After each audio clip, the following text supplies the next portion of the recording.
እሺ እኛ ጣዖት ነው አላለህም። አብርሃም የሰራው ቤተ አምልኮ ነው። በዚያ ያ መስጂድ አልሐራም ይባላል።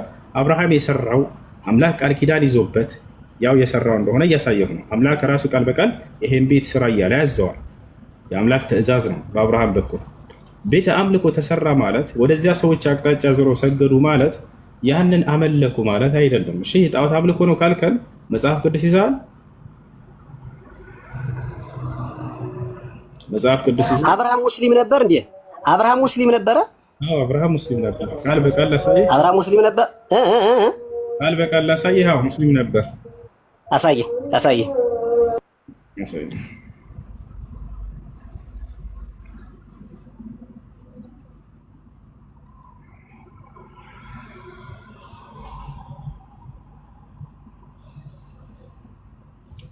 ያው ኢብራሂም ይሁዳዊም ክርስቲያንም አልነበረም፣ ግን ወደ ቀጥተኛው ሃይማኖት የተዘነበለ ሙስሊም ነበረ።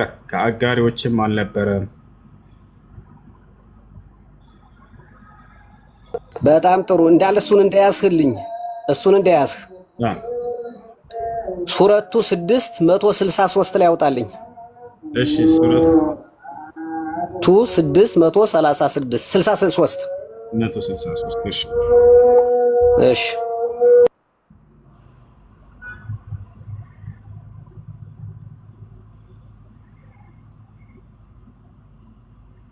ያ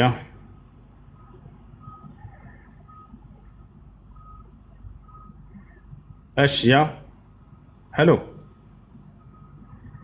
ከኔ ጋር ነህ? ሄሎ ሄሎ ሄሎ እሺ ያው አጣ ለእርሱ ተጋሪ የለውም። በዚህም በማጥራት ታዘብኩ፣ እኔም የሙስሊሞች መጀመሪያ ነኝ በል። እስልምና የተጀመረ በሙሐመድ ከሆነ አብርሃም እንዴት ሙስሊም ሆኖ ቆየ?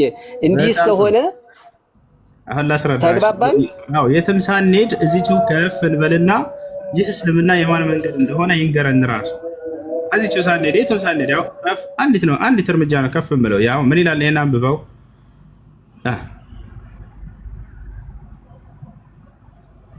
ወደ ማን መንገድ እንደወሰዳቸው አላህ ነቢዩ ሙሐመድን ቀድሞ እዚህ ጋር ሊነግራቸው ነው። ምን ይላል? እኔ ጌታዬ ወደ ቀጥተኛው መንገድ ትክክለኛ ሃይማኖት ወደ እውነት ተዘንባይ ሲሆን የአብርሃምን መንገድ መራኝ፣ እርሱም ከአጋሪዎቹ አልነበረም። የአብርሃም መንገድ ምንድን ነው የመራቸው? ነቢ ሰለላሁ ዐለይሂ ወሰለም ያው ሙስሊምነት ነው ማለት ነው። ወደ አብርሃም እምነት ከመራቸው እኮ እሳቸው ጀማሪ ሊሆኑ አይችሉም። እዚህ ጀማሪ ነኝ የሚሉት ጀማሪ ሳይሆን እኔ ሙስሊሞች ነኝ ይላል እንጂ የእስልምና ሃይማኖት ጀማሪ አይደለም ወገናችን። ሙስሊምና እስላም ማ ልዩነት ሊኖረው አይችልም። ላስረዳ፣ ችግር የለም።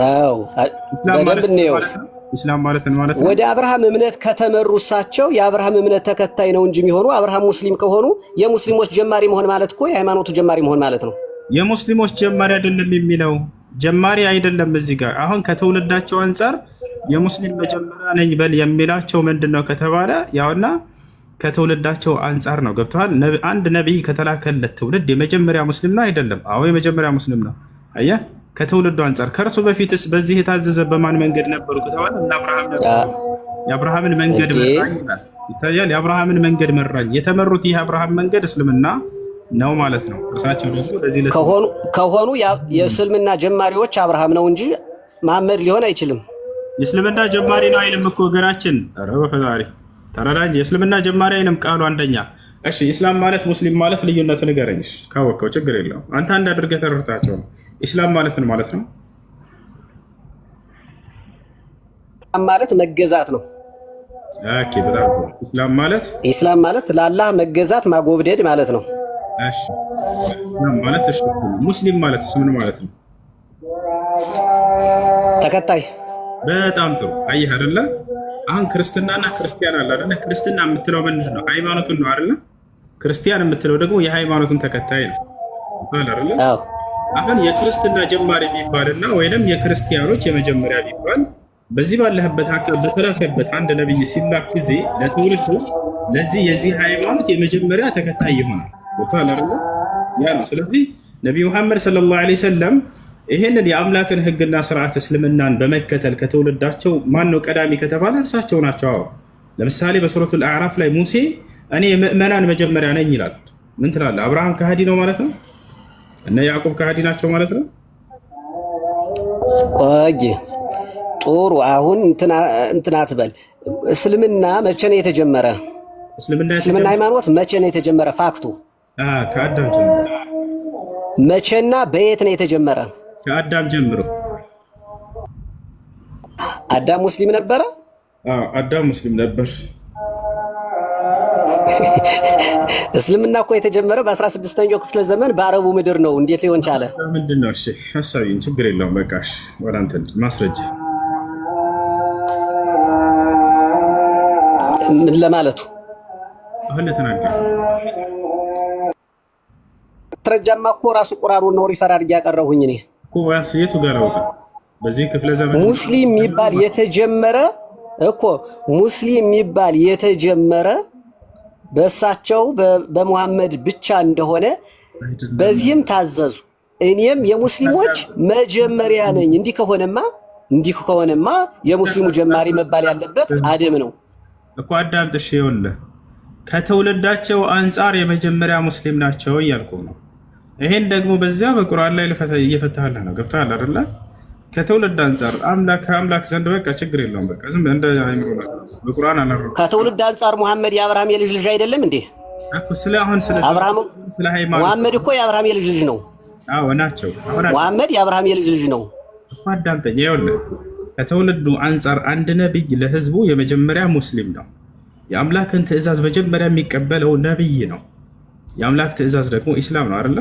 ስለዚህ ያ ከትውልዱ አንጻር የመጀመሪያ ነኝ። እዚህ ጋር ምን አሉ? ለእርሱ ቁል ኢነ ስግደቴም አምልኮዬ ሁሉ ለአምላኬ ነው ታዛዥነት ያሉ። በዚህ ላይም የመጀመሪያቸው ነኝ። ከሁሉም ከትውልዳቸው የመጀመሪያ ቀዳሚ ያ ነብይ ነው። ሙሴ ለህዝቡ የመጀመሪያ ነብይ ነው። አብርሃም ለህዝቡ የመጀመሪያ ሙስሊም ነው። ኢስሐቅ ለህዝቡ የመጀመሪያ ሙስሊም ነው። አየህ አይደለ? የሙሴን ምሳሌ እየሰጠው ነበር ቅድም። እኔ ምእመናን መጀመሪያ ነኝ ይላል። እሺ በጣም ጥሩ። ሱረቱ ሁለት እንድትሄድ ነው። ሙሴ ምን ይላል መጽሐፍ ቁርአን ላይ እዚህ የሰጠኝ ማስረጃው ላይ እዛው ላይ እኔ ምእመናን መጀመሪያ ነኝ ይላል። ምንድን ነው? ምን ማለት ነው? ይሄ ከእርሱ በፊት ምእመናን የለም ማለት ነው? በተለይ አውጣና ሳየኝ አምጣው። እሺ ማየታችን ጥሩ ስለሆነ ብዬ ነው። ልክ ነው። እና ስለዚህ እኔ ምእመናን መጀመሪያ ነኝ ይላል። ዋና አወል። እሺ አምጣው። እሺ ልየው።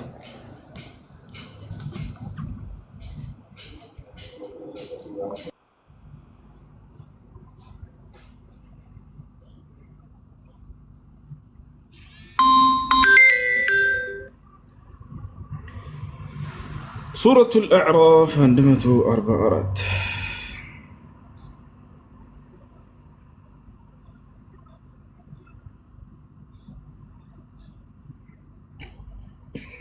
እሺ ያው እነዚህ ጋር 143 እሺ ያው ይታያል። ሙሳም ለቀጠሯችን በመጣና በጌታም ባነጋገረው ጊዜ ጌታዬ ሆይ ነፍስህን አሳየኝ ወደ አንተ እመለከታለሁና አለ። አላህም በፍጹም አታየኝም፣ ግን ወደ ተራራው ተመልከት፣ በስፍራውም ቢረጋ በእርግጥ ታየኛለህ አለው። ጌታውም ለተራራው በተገለጸ ጊዜ እንኩትኩት አደረገው። ሙሳም ጮሆ ወደቀ። በአንሰራራም ጊዜ ጥራት ይገባ ወደ አንተ ተመለስኩ፣ እኔም በወቅቱ የምእመናን መጀመሪያ ነኝ አለ ይላል። ያው የምእመናን መጀመሪያ ነኝ አለ ሙሴ። እኔ እኮ መጽሐፍ ቅዱሳችሁ ላይ ያላልህ ብዬ ነው። ቁርአን ላይ ነው ላይ ይኖራል። መጽሐፍ ቅዱሳችሁ ላይ ያልህ ብዬ ነው። መጽሐፍ ጥሩ አላልኩም። ዝም ብላ እንትና አይ ይቅርታ፣ እኔ መጽሐፍ ቅዱስ ላይ ነው አክሴፕት አድርጌ ነበር። ችግር የለም። ታው እንደዛ አላልኩም። ወራ እንደዛ የሚል ቃል አልወጣኝም። እውነት እንደዛ ችግር የለም። ኖ ማተር። እኔ ሚስ አንደርስታንዲንግ ነው የኔ ችግር ነው። ታው አሁን እዚህ ጋር ስለዚህ ቆይ ልመለስልህ አንዴ ቆይ እዚህ ጋር ልጠይቅህ እንጂ የምእመናን መጀመሪያ ላይ በአንተ ግንዛቤ ከእርሱ በፊት ምእመናን የለም ነበር ማለት ነው?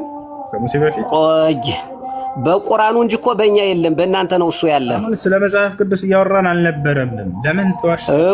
ከሆንክ ማለት ነው። አዳምጠኝ። ስለ መጽሐፍ ቅዱስ አላወራንም እስካሁን። እያወራን ያለነው ስለ ቁርአን ነበር እኮ። ስለ ቁርአን ጀማሪ ነው ነብዩ መሐመድ ጀማሪ ነኝ ቢሉም ውሸት ሊባል ነውና ያ እንዴት አሁን ይስተት ነው? ሙሴ መጀመሪያ ነኝ ያለውና ነብዩ መሐመድ ውሸታቸውን ነው እኔ ጀማሪ ያሉ አይደለም። ስለ አረዳዱን እየነገርኩህ ነው። ቆይ አንዴ አረዳዱን ላሳይህ። በወቅቱ ይላል ይታያል አይደለ? በህዝቦቻቸው ዘንድ የመጀመሪያ ምዕመናን ናቸው እነሱ ነው። አሁን እንዴት እንደሆነ ነገሩን አስረዳ። ከአምላክ ዘንድ መጀመሪያ ትእዛዝ የሚመጣው ለነብይ ነው አይደለ? በዚህ እንስማማለን። አዎ ነው። እሺ ለአምላክ የመጀመሪያው ታዛዥ ማን ነው ከተባለ ያ ነብይ ነው ወይ? አዎ ያ ነብይ ነው። ነብይ ሳይታዘዝ በፊት ትውልድ መጥቶ ነብይ አይቀድምም። ትውልድ የሚመጣው ከነብይ በኋላ ነው። ስለዚህ ለዚህ ከተላከለት ትውልድ አንጻር ያ ነብይ የመጀመሪያ ታዛዥ የመጀመሪያ ፍጻሜ አማኝ ይባላል። ገብቶሃል አይደለ? ከዚህ አንጻር ነው። ስለዚህ ሁሉም ነብይ ለየትውልዱ የመጀመሪያ ሙስሊም ይባላል። የመጀመሪያ ታዛዥ ማለት ነው። ሙስሊም ማለት ታዛዥ ማለት ነው። የአምላክን መጀመሪያ የሚታዘዘው ከትውልድ በፊት ቀድሞ ነብይ ነው። ከዚህ አንጻር ነው። ገብቶሃል አይደለ? አሁን ሙሴም የመጀመሪያ ምዕመናን ነኝ ሲል ጊዜ እና አብርሃም ከሃዲ ናቸው ማለት ነው አይደለም። ከትውልዱ አንጻር የመጀመሪያ ምዕመን ነኝ እያለ ነው። ይሄ ቆይ በጣም ጥሩ እንደ ቁርአኑ ልቀበለው። እንዲህ ከሆነ የአብርሃም ልጆች እስማኤልና ይስሐቅ የይስሐቅ ልጆችም በሃይማኖት ነው የኖሩ። እንዲያውም መስዋዕት ሆኖ ቀርቧል። ቁርአንም ይመሰክርለታል ይስሐቅን። ወርሱ እንመጣለን። ችግር የለውም። ስለምነታቸው ቆይ ደህና ነኝ። እንቀጥል ችግር የለም። ስለዚህ ነብዩ መሐመድ መጀመሪያ ካልሆኑና እና አብርሃም እና ይስሐቅ ሙስሊም ከሆኑ ለምን ተለያየ? እንደ ይስሐቅ ልጆች መጽሐፍ ቅዱስ ቶራት ለምን አልነበራቸውም? ቶራት ደግሞ ስለ እስልምና የለም የሚናገር። አሁንም ቤተ እስራኤሎች በመካከለኛው ምስራቅ ሙስሊም አይደለም፣ በልዩነት ነው የሚኖሩ። እነሱ ይሁዲዝም ናቸው፣ ሙስሊሙ ሙስሊም ነው። እንዲህ ከሆነ እኮ መሐመድ ምንድን ነው የምንላቸው? እንዲህ ከሆኑ ቁርአንም የእሳቸው አይደለም ሊሆን ነው። እንዲህ ከሆነ መጀመሪያ ካልሆኑ ይህ ቁርአን ከአዳም ጀምሮ ያለ የአዳም ነው እንጂ የሙሐመድ አይደለም። አሁን ስለ ቁርአን መቼ እንደመጣ ነው እየጠየቅ ያለኸው? አዎ በነብዩ መሐመድ ሰለላሁ ጊዜ ነው የመጣው። የነብዩ መሐመድ አጀማመርና የቁርአን አመጣጥ አንድ መሆን አለበት። ቁርአኑ ወይ በእሳቸው ጊዜ መሆን የለበትም። በእሳቸው ጊዜ ከሆነ ደግሞ እሳቸው ናቸው ጀማሪው። አይደለም ወገናችን፣ እንደሱ ይህ ካልሆነ ያላስረዳ አምላክ በየጊዜው ነብያትን ሲያስነሳ ጊዜ በየጊዜው አየህ፣ ለሙሴ የሰጠውን መጽሐፍ በሙሴ ህግ ላይ ስለ አዳም ይናገራል፣ ስለ አብርሃም ይናገራል። ከዚያን ጊዜ በፊት መኖር አለበት። ሙሴ አሁን ሊሰጠው አይገባም ብለህ አትቃወም። አያርል አምላክ በየጊዜው ነብያትን ያስነሳል። ለዚያ ለነብይ ደግሞ እኮ መጽሐፍን በየጊዜው ይሰጣል። ሙሴ ስለዚህ ስላለፉት ወይ ተረጋጋ እንጂ ስላለፉት ታሪክ ይገልጽለታል። ለሙሴ ሲያወርድለት ጊዜ ሲገልጽለት ጊዜ አምላክ ይሄን ቃል ስለ አብርሃም ምን እንደነበር ይነግረዋል። የዛን ጊዜ መኖር አለበት ይሄ ኦሪት እንጂ አሁንማ አልቀበለውም ብለህ አትመልሰው። አየህ አምላክ ስላለፈውም የሚያውቅ ነው። ስለዚህ ያለፈውን ሁሉ በዚህ ባወረድ በላከው ነብይ ላይ ስላለፈው ይተርክለታል፣ ይገልጽለታል። አላህ ለነብዩ ሙሐመድ ሰለላሁ ዐለይሂ ወሰለም ስለነ አብርሃም፣ ስለነ ኢስሐቅ፣ ስለነ ያዕቆብ፣ ስለነ ዮሴፍ፣ ስለነ ዳዊት፣ ስለነ መሲሁ እንዳለ ስለነዚህ ሁሉ ይተርክላቸዋል፣ ይነግራቸዋል። በዚህ ላይ እምነታቸው ሁሉ አሁን ያልካቸውም የአብርሃም የኢስሐቅ ልጆች እና ያዕቆብ ሙስሊሞች እንደሆኑ ቃል በቃል ላሳይ ይችላል። ጥሩ ጥያቄ ልቀጥል። ጥሩ እየመለስክ ነው፣ ጎበዝ ልጅ ነህ። ሙሴ የመጀመሪያ ምዕመን ከሆነ እሱ ሙስሊም ከሆነ የሙሴ መጽሐፍ አሁን ከእናንተ እጅ የት አለ? የሙሴ መጽሐፍ በቁርአን አክሴፕት አድርገው የእስልምና እምነት ተከታይ የመጀመሪያ ምዕመን እንደሆነ ከነገርኸኝ የሙሴ መጽሐፍ ከቁርአን ጋር ለምን አልተካተተም? በጣም ጥሩ ተካቷል። የሙሴ መጽሐፍ ስለሆነ ሙሴ አስተምሮ ማለት ነው። የሙሴ አስተምህሮ አምላክ በእርሱ ላይ ያወረደለት ቃል የሙሴ አስተምህሮ ምን እንደነበር በቁርአን ውስጥ ተካቷል ወይ? በደንብ ተካቷል። ሙሴ ሙስሊም እንደነበር ተገልጿል ወይ? በተካተተው የእርሱ ቃል አዎ በደንብ አለ። ማስረጃ እንጂ መጽሐፉ ዳይሬክት 5 መጽሐፍ አለው አይደል? ሙሴ 5 መጽሐፍ አለው የለውም? ጥሩ እንደ ቁርአን አክሴፕት ካደረኩ እንደ መጽሐፍ ቅዱስ ኦሪት ዘፍጥረት፣ ኦሪት ዘጸአት፣ ኦሪት ዘሌዋውያን፣ ኦሪት ዘዳግምና ኦሪት ዘኍልቍ 5 እኮ የሙሴ መጽሐፍ ነው። አይደለም። አላህ ሲናገር ጊዜ 5 ኦሪትን እንደሰጠው አልገለጸልንም። አሁን የሙሴ ትምህርት ለምን አልተካተተም ነበር አይደለ? አዎ ተካቷል እያልኩኝ ነው። መጽሐፉ ከየት ነው የመጣው? አምስቱ ቶራት የተደ ቁርአን እኮ አለ መጽሐፉ ብሏን አምጣው አሳየኝ። የት ነው አሁን እየተጠቀማችሁበት ያለ? ስለ መጽሐፉ በኋላ አሁን ትምህርቱ አለ ወይ ነው ጥያቄ አይደለ? የሙሴ ትምህርት ለምን አልተካተተም የሚል ጥያቄ። አላልሁም። እሺ አዳምጪ። ይኸውልህ አሁን መጽሐፎችን ሙሴ ኢስላሚክ ከሆነ እስላም ከሆነ የእስላም መጀመሪያ ምዕመንም ከሆነ ቶራት አለው መጽሐፉ። ቶራቱ የት አለ? ጀማሪ ከሆነ ከቁርአን በፊት አብሮ ኢንክሉድ ሆኖ መገኘት አለበት። ግን የለም መገኘት አለበት። ቁርአን ደግሞ አለ ይላል። እሺ መገኘት አለበት የሚለውን አንተ ከየት ነው ያመጣኸው?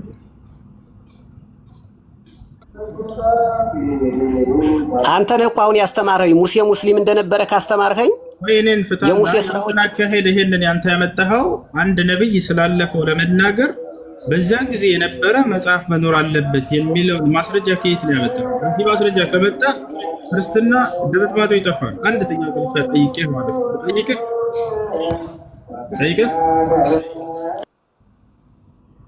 ጠይቀህ ይቻላል። ጥሩ እሺ። አብርሃም የሚባል ሰው ታውቃለህ? አታውቅም? አውቃለሁ። በጣም ጥሩ። ከአብርሃም በኋላ በመጣ መጽሐፍ ሳይሆን በዛን ጊዜ ከነበረ አንድ ማስረጃ ስጠኝ። አብርሃም የሚባል ሰው መጽሐፍ አለው ለአብርሃም ነው? በአብርሃም ጊዜ ከነበረ አንድ ማስረጃ ስጠኝ። አብርሃም ስለሚባለው አካል ከዚያ በኋላ በመጣ እስቲ ጥያቄህን ግልጽ አድርግልኝ። አብርሃም የሚባል ሰው አለ አልከኝ? አዎ አለ። አብርሃም፣ ይስሐቅ፣ ያዕቆብ አዎ አለ እናውቃለን። ነገር ግን ከእነርሱ በኋላ በአንድ መጽሐፍ አልቀበልህም አልሰማህም በሙሴ ምናምን ብትለኝ በአብርሃም ጊዜ ከነበረ አንድ ማስረጃ ስጠኝ እነዚህ አካሎች ለመኖራቸው። በአብርሃም ጊዜ የነበረ መጽሐፍ ነው ነገር ወይስ ምንድን ነው? ግልጽ አድርገው። ለመኖራቸው አንድ ማስረጃ ለመኖራቸው ኦሪት ዘፍጥረት ቶራት ልበልህ እንዲገባ አልቀበለም። ስማ ለሙሴ የተሰጠውን አልከኝ አይደል ቀደም? ስለዚህ በእርሱ በእነርሱ ከነበረ ነው የፈለጉት። እኔ እኮ አብርሃም መጽሐፍ አለው አላልሁህም? እኔ መጽሐፍ አለው አላልኩህ። ሙሴ ነው እኮ አለው ያልሁህ። መጽሐፍ አለው አላልኩህ ማለት ነው። መጽሐፍ አለው እንግዲህ ምንድን ከነበረበት ዛኔ ለመኖራቸው አንድ ማስረጃ ስጠኝ ነው ያልኩት። ኦኬ አብርሃምና ይስሐቅ ያዕቆብ የሚባሉ ለመኖራቸው ነው። ሁለቱም መጽሐፍ ጠቅስልሃለሁ ከመጽሐፍ ቅዱስም ከቁርአንም ይሄው አይደለ? ስለዚህ ከእነርሱ በኋላ ከዚያ በፊት የነበረ ማስረጃ መኖር አለበት የሚል ከመጣ መጽሐፍ ቅዱስ ውድቅ ይሆናል። አሁንም ቁርአን ላይ ተመጡና ጥያቄ ተጠይቁና አሃ ስለዚህ ከዚያ በፊት በነበረ መጽሐፍ ስጡኝ ካላችሁ የራሳቸው ነው መጀመሪያ የሚወድቀው። ከዚያ በፊት የነበረ መጽሐፍ ስጠኝ አይደለም ያልሁህ። እኔ ስለ መጽሐፍ አይደለም እኔም መጽሐፍ አላወራም። ችግር የለም ከአብርሃም በፊት ምክንያቱም የምናረጋግጠው ታንጀብል በሆነ መረጃቸው ነው። ሙሴ በቁርአን እኮ አስነበበን። ሙሴ ምዕመኑ የመጀመሪያ የአላህ ምዕመን መሆኑን ነገረን አይደለም? ራሱ ደግሞ ቁርአን መልሶ ሙሴ የአላህ ምዕመን መሆኑን ከነገረን በኋላ ሙሴ ደግሞ ቶራት እንዳለው ወይም ቶራት እንዳለ ነገረን። ራሱ ቁርአን ማለት ነው። ቶራት አለ አለ። ቶራትንም አረጋጋጩ ነኝ አላረጋግጧል መኖሩን። ስለዚህ ቶራትና ቁርአን ለምን አንድ ሆኑ አልሆኑም ነው? አንድ ናቸው እኮ ገናችን አስተምሮታቸው አንድ ነው እያልኩኝ እኮ ነው። የሙሴ እንዴት ሆኖ ነው? እሺ አዳምጠኝ ልመልስልህ። ቶራት ማለት ለሙሴ የተሰጠው አስተምሮ ነው አይደል? ቶራት ሙስሊም ከሆነ ቤተ እስራኤሎች ለምን ይሁዲዝም የሙሴን እምነት ለምን ይከተላሉ? አንድ ከሆነ ለምን ሙስሊም አይሆኑም እኮ? ይኸውና የራሳቸው የነሱ ስህተት ነው ታዲያ። አሁን ተውራት ለሙሴ ተሰጥቶ ነበር ወይ? አዎ። የሙሴ አስተምህሮ ተውራት አለ ወይ? ለእናንተ ተገልጿል ወይ? በዚህ በቁርአን ላይ አዎ በደንብ ተገልጿል። ማስረጃ ልስጥህ እያልኩህ ነው። የመሲሁ አስተምህሮ፣ የኤልያስ አስተምህሮ፣ የአብርሃም አስተምህሮ፣ የኢስሐቅ አስተምህሮ፣ የያዕቆብ አስተምህሮ፣ የዮሴፍ አስተምህሮ፣ የዳዊት አስተምህሮ፣ የሰለሞን አስተምህሮ እንዳላለን እኮ እጃችን ላይ ይገኛል። ገብታችኋል አይደለ? ይሄ ነው። አሁን ሙሴ ምን አስተማረ ከተባለ በተውራት ላይ ወቃለ ሙሳ ሊቀውሚሂ ኢንኩንቱም አመንቱም ቢላሂ ፈዐለይሂ ተወከሉ ኢንኩንቱም ሙስሊሚን። ሙሴ ለህዝቦቹ እንዲህ አላቸው። ምን አለ? ህዝቦቼ ሆይ በአንድ አላህ የምታምኑ ከሆናችሁና ሙስሊሞች ከሆናችሁ በእርሱ በአንዱ አምላክ በአላህ ላይ ብቻ ተመኩ አላቸው ይላል። ይሄን የሙሴ አስተምሮ ማለት። ህዝቦቹ ምን አሉ? ፈቃሉ ዐለላሂ ተወከልና፣ እነሆ በአምላካችን በአላህ ላይ ብቻ ተመክተናል አሉ። ረበና ላ ተጅዐልና ፊትነተን ሊልቀውሚ ዛሊሚን፣ ጌታችን አላህ ሆይ ለበደለኛ ህዝቦች ፈተና አታጋልጠን አታውጣን ለእነርሱ ብለው ተናገሩም ይላል። የመሲሁ ትምህርት ምን ነበር? ወኢዝ ቃለ ዒሳ ብኑ መርየም ያ በኒ እስራኤል ኢኒ ረሱሉላሂ ኢለይኩም፣ የማርያም ልጅ መሲሁ ለእስራኤል ልጆች እንዲህ ባላቸው ጊዜ አስታውስ። ምን አላቸው? እናንተ የእስራኤል ልጆች ሆይ እኔ ወደ እናንተ የተላኩላችሁ የአምላካችሁ መልእክተኛ ነኝ፣ ከእኔ በፊት ያለውን ተውራትን የማረጋግጥ። ያ ማለት ለሙሴ ተሰጥቶ የነበረ መጽሐፍ መሆኑን ያረጋግጣል። አሁን እኛ እናምናለን ለቀደምት ነቢያት። ገብታችኋል? ያ ትምህርቱ ምን ነበር የሙሴ የሚለውን ደግሞ መሲሁ በጊዜው ይነግራቸዋል። ገብታችኋል? ስለ አብርሃም ሲነግራቸው አብርሃም እንዲህ አለ እያልን እንናገራለን።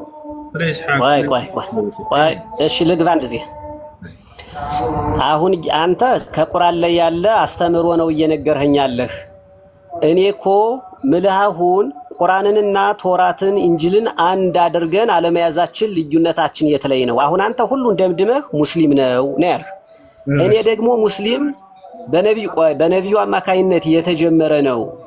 ምክንያቱም ነቢዩ መሐመድ ምን ብሏል? ከእርሱ በፊት ያሉትን መጻሕፍት የሚያረጋግጥ ሲሆን መጽሐፍን ወይም ቁርአን በአንተ ላይ ከፋፍሎ በእውነት አወረደ። ተውራትንና ኢንጂልንም አውርዷል።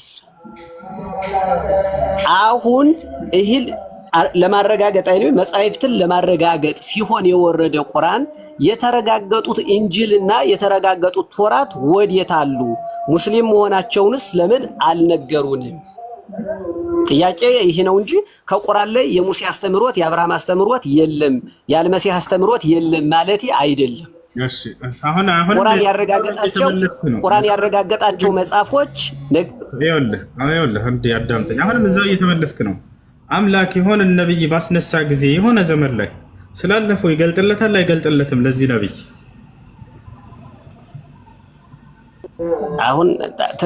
አሁን ላይ ትንሽ እንትን አለኝ ወይ ጥያቄን አልተረዳኸኝም? የምልህ አክሴፕት አሁን መጽሐፍ ቅዱስ ቆይ አሁን እኮ መጻሕፍትን በጋራ አክሴፕት ልናደርጋቸው ነው።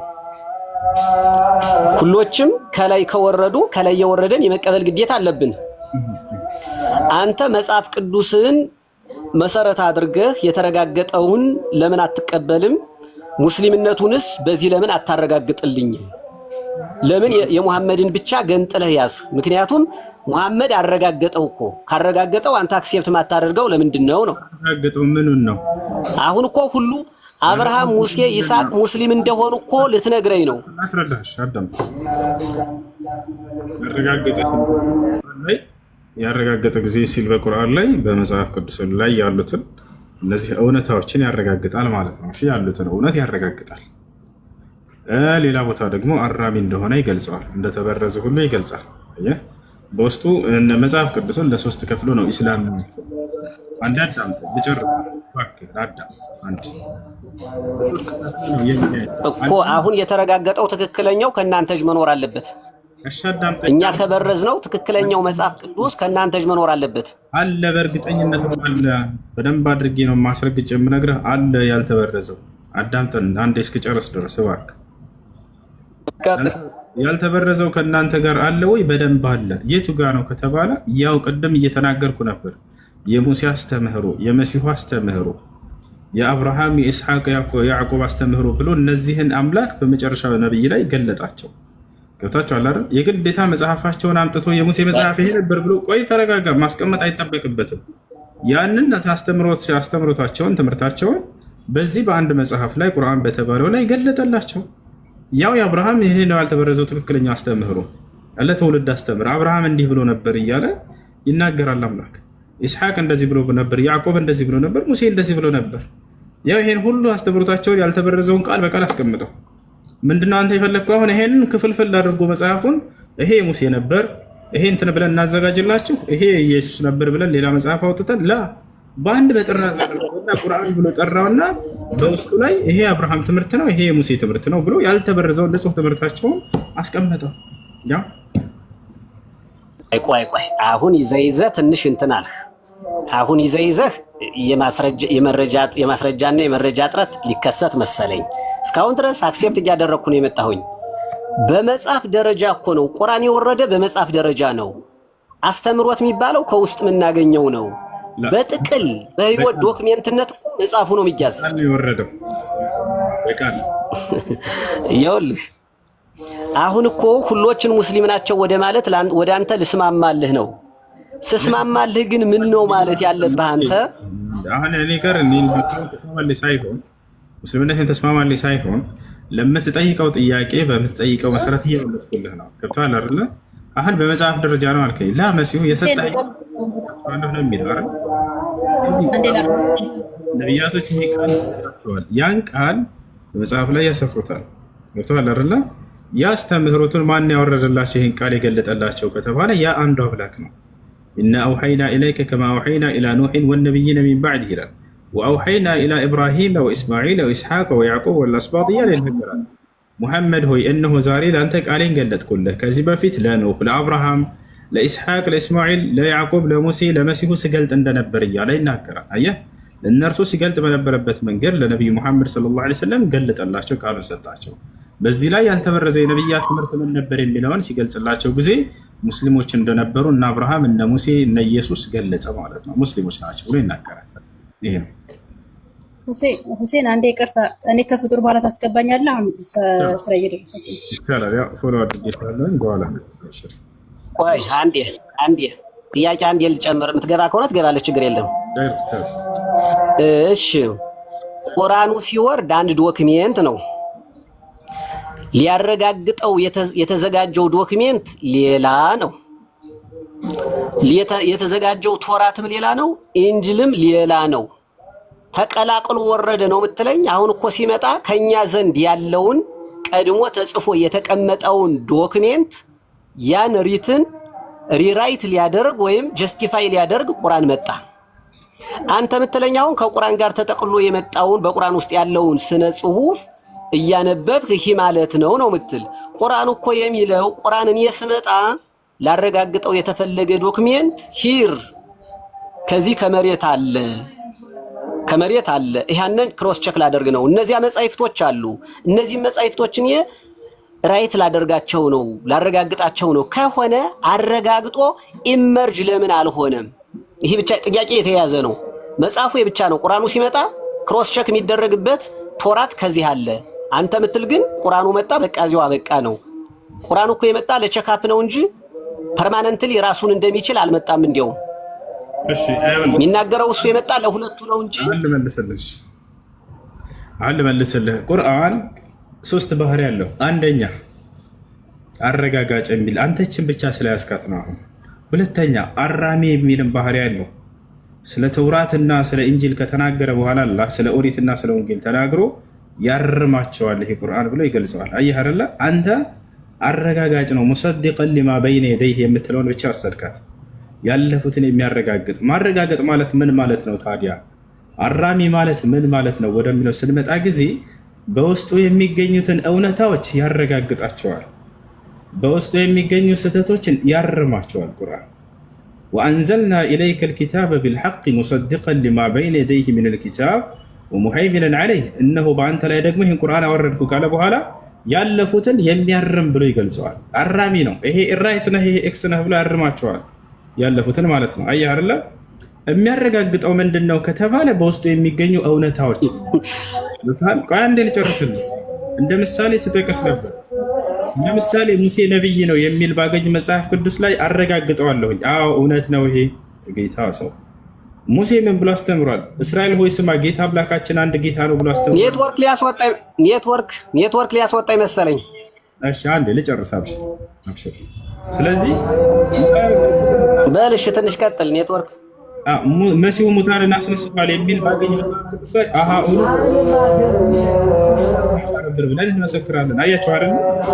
አረጋጋጭ ሲባል ሙሉ መጽሐፉን ሳይሆን በውስጡ የሚገኙ እውነታዎችን የሚያረጋግጥ ነው። ገብታችኋል? እነ አብርሃም እነ ኢስሐቅ እነ ያዕቁብ የሚባሉ ያረጋግጣቸዋል እነሱ። አዎ ያረጋግጣል። አይ ይሄን አልቀበልም በአብርሃም ጊዜ ከነበረ ማስረጃ ካልሆነ በስተቀር አልልም። አምላክ ስላለፈውም የሚያውቅ ነውና በባህሪው ያዕለሙ ማ በይነ አይዲሂም ወማ ኸልፈሁም፣ ስለ ፍጥረታቶቼ የኋላቸውንም የፊታቸውንም የማውቅ ነኝ እያለ ይናገራል። አሜን ነው። ስለዚህ አምላክ ያለፈውን ያረጋግጣል ሲል ጊዜ በውስጡ የሚገኙ እውነታዎችን ያረጋግጣቸዋል ማለት ነው። በውስጡ ያሉትን ደግሞ ስህተቶች ያርማቸዋል። ታዲያ ካረመው መካከል እስኪ ለምሳሌ ጥቀስልን ካላችሁ ሰለሞንን እንውሰድ። ሰለሞን እንደ መጽሐፍ ቅዱስ አንዱን አምላክ ከእርሱ ፈቀቅ እንዳለና ለሌሎች አማልክቶች እንዳመለከ እንደ ካደ ይገልጻል አይደለ? አላህ አረመው ይሄን ነገር። ምን አለ? ወማ ከፈረ ሱለይማን አለ በሱረቱል በቀራ ላይ። ሰለሞን ግን አልካደም ማለት። ሌላስ ሃሩን ዓለይሂ ሰላም የሙሳ ወንድም ነብይ እንደሆነ መጽሐፍ ቅዱስ ራሱ አረጋግጦ፣ ነገር ግን ጣዖት እንደሰራ ለህዝቦቹ ይህንንም ጣዖት አምላካቸው ነው ብሎ እንደሰጣቸው ይገልጻል። ኦሪት ዘጸአት ምዕራፍ 32 ከቁጥር 1 ጀምሮ ይሄን አላህ አረመው። በቁርአን ላይ ምን አደረገ? ሃሩን አይሰራም፣ ይሄንን ሳምራዊ ሰው ነው ይሄን ጣዖት የሰራላቸው፣ የወይፈን ጥጃ ከወርቅና ከብር አቅልጦ የሰራው ያ ሰው ነው ብሎ ገለጸው። አረማቸው። አያርላ። ስለዚህ ቁርአን ምንድነው? አንደኛ አረጋጋጭ ነው ሲባል ጊዜ በውስጡ ያሉ እውነታዎችን ያረጋግጣል። ሁለተኛ አራሚ ነው ሲል በውስጡ ያሉ ስህተቶችን ያርባል። ሶስተኛ ደግሞ ልጨምርልህ ሌላ፣ ይሄ ብቻ አይደለም። ሌላ ባህሪው ምንድነው? ነቢያችን ሰለላሁ ዐለይሂ ወሰለም ስለ ተውራትና ስለ እንጂል ስላለፉት ሲናገሩ ምን አሉ? ላ ቱሰድቁ አህለል ኪታብ ወላ ቱከዚቡሁም አሉ። የመጽሐፉን ባለቤቶች እውነትም አትበሏቸው ሐሰትም አትበሏቸው አሉ። ይሄ ደግሞ የትኛውን ይመለከታል? በቁርአንና በሐዲስ ላይ እውነትም ነው ሐሰትም ነው ብሎ ያልተገለጸውን ጸጥ ብላችሁ ለፉ ነው። እንደ ምሳሌ ኢሳያስ የሚባል ነብይን እንውሰድ እያልኩ ነበር። ኢሳያስ ነብይ እንደሆነ መጽሐፍ ቅዱስ ላይ ይናገራል። እሺ በቁርአን ላይ ነብይ ኢሳያስ የሚባል ነብይ አለ ተብለናል ወይ? ላ አልተባልንም። ነብይ አይደለም ተብለናል ወይ? አልተባልንም። ስለዚህ ዝም እንላለን። ስለዚህ አካል አያችሁ አይደል?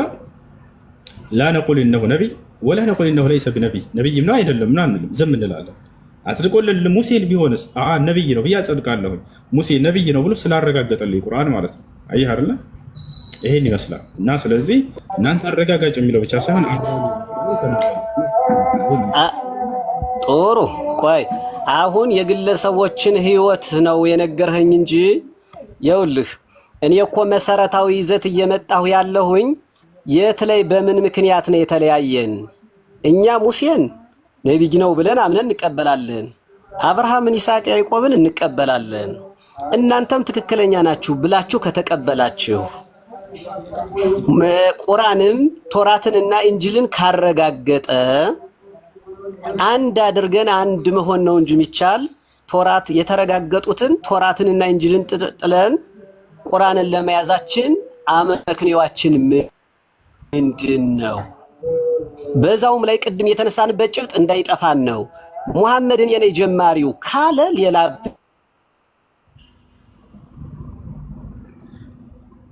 አረጋጋጭ ብቻ አይደለም እያልኩኝ ነው ወገናችን። አረጋጋጭ የሚለው ደግሞ ምንድነው? እየተሰማው አልነበረም አላውቅም። በውስጡ ያሉ እውነታዎችን ያረጋግጣል ማለት ነው። አረጋጋጭ የሚለውን ቃል ይዘህ ስትመጣ ገብቷል አይደል? አራሚም ነው እያልኩኝ ነው። አራሚ ነው ማለት ምን ማለት ነው? ያለፉትን ስህተቶች ስህተት ናቸው፣ እውነቶቹን እውነት ናቸው ብሎ የሚያርም ነው እያልኩኝ ነው። የቁርአን ባህሪ ሁለተኛው ይሄ ነው። ገብቷል አይደል? ያ ነው። ስለዚህ ወጥቷል። ኔትወርክ ሲስተካከል በቃ ራሱን ይወጣል። እሺ ይሄ ነው። ሌላው ነገር ለምን አንዳንድ ነው? እሺ ጥሩ ችግር የለውም። ምን እናደርጋለን? አሁን አንድ ወደሚያደርገን ንግግር እንበላቸው ብሎ አላህ ቃል በቃል ተናግሯል። አንድ እንድንሆን አይደል የምንፈልገው? በጣም ጥሩ። አላህ ምን አለ በቁርአን ላይ? ቁል ያ አህለል ኪታብ ተዓለው ኢላ ከሊመቲን ሰዋኢን በይነና ወበይነኩም አላ ነዕቡደ ኢለላህ ወላ ኑሽሪከ ቢሂ ሸይአ ወላ የተኺዘ ባዕዱና ባዕዱን አርባበን ሚን ዱኒላህ ይላል። ሙሐመድ ሆይ እነዚህ ለመጽሐፉ ባለቤቶች እንዲህ ብለህ ንገራቸው፣ ኑ በላቸው፣ እኛንም እናንተንም አንድ ወደምታደርገን ንግግር ኑ በላቸው። ምንድነቻች? ከአንዱ ከአምላክ ከአላህ በስተቀር ሌላ ላናመልክ፣ በእርሱም ላይ ሌሎችን ጌቶች አድርገን ላኒስ፣ አንድ አምላክ አንድ ጌታ ብቻ ነው ያለው፣ አንድም ሶስትም ከሚለው ይውጡ ነው። አንደኛ እሱ ነው። ቦታቸዋል አይደለ? ሌላው እምነታቸው ምንድነው? ነብያቶች መጽሐፍ ቅዱስ ላይ እምነታቸው ምን እንደሆነ አልተገለጸም። ያ ማለት ሃይማኖታቸው ምንድነው? እግዚአብሔር እንደ መጽሐፍ ቅዱስ እንድና አምላክ አንድ ቦታ ላይ ክርስቲያን ሆኖ ብሎ አዛል ወይ? የለም። እሺ እምነታቸው ምን ነበር? የትኛው እምነት ነው ተብሎ ሊያዝ ነው? ጠፍቷል። ይሄ ነገር ማለት ነው። አለ የሚል ካለ ያምጣ። ቦታቸዋል። እግዚአብሔር የትኛውን ቦታ ላይ ክርስቲያን ሆኑ ብሎ አላዘዘም። አንድም ነብይ ክርስቲያን መጽሐፍ ቅዱስ ላይ ህዝቦችን ክርስቲያን ሆኑ ብሎ አላዘዘም። እኔ ክርስቲያን ነኝ ብሎም የተናገረ ነብይ የለም። ተውት በቃ። አንድ የመጽሐፍ ቅዱስ ጸሐፊ አንድ ነብይ ጠቅሶ አክሊ ሙሴ ነው ሊሆን ይችላል ማንንም ይሄ ነብይ ክርስቲያን ነበር ያለበት ቦታ የትም ቦታ ላይ የለም። አያችሁ፣ ይሄን መልስ የምታገኙለት የት ነው? ቁርአን ላይ ብቻ ነው። አብርሃም ሙስሊም ነው ይላል ቃል በቃል። ያዕቆብ ሙስሊም እንደሆነ፣ ልጆቹ ሙስሊም እንደሆኑ፣ ሐዋርያቶች ሙስሊም እንደሆኑ፣ እንዳለ ቀደምት ነብያት ሙስሊም እንደሆኑ ይናገራል። አምላክ ራሱ እንደደነገገው ይነግረናል። شرع لكم من الدين ما وصى به نوحا والذي أوحينا إليك وما وصينا به إبراهيم وموسى وعيسى إلى إنه يهين اسلمنا ሃይማኖት እኔ ደነገግኩላችሁ ይላል። ራሱ ደንጋጊው አምላክ ነው። ሰዎች አይደሉም። ምድር ላይ ሰው ሰራሽ ሃይማኖት አይደለም። አምላክ ራሱ ደንግጎ ለነብያት ያዘዘባቸው ነው። እነሆ ይሄን እስልምናን ሃይማኖት እኔ ደነገግኩላችሁ ካለ በኋላ ከአንተ በፊት ደግሞ ኖህን፣ አብርሃምን፣ ሙሴን፣ መሲሁን አዝዤበት የነበረውን ሃይማኖት ብሎ ይናገራል። ያችሁ እነ መሲሁ እነ አብርሃም እነ ሙሴ እነ ኖህ ታዘውበት የነበረው ሃይማኖት ራሱ እንደሆነ ይገልጽልናል ማለት ነው። ኢብራሂም ቃል በቃል አብርሃም ሙስሊም ነበር ይለናል በቁርአን። መጽሐፍ ቅዱስ ላይ አንድ ቦታ አለ አብርሃም ወይ ክርስቲያን ነበር ወይ ምንም አታገኙለት፣ መልስ አታገኙለት። ይሄን ይመስላል። ጥያቄ ያለ ቀጥል።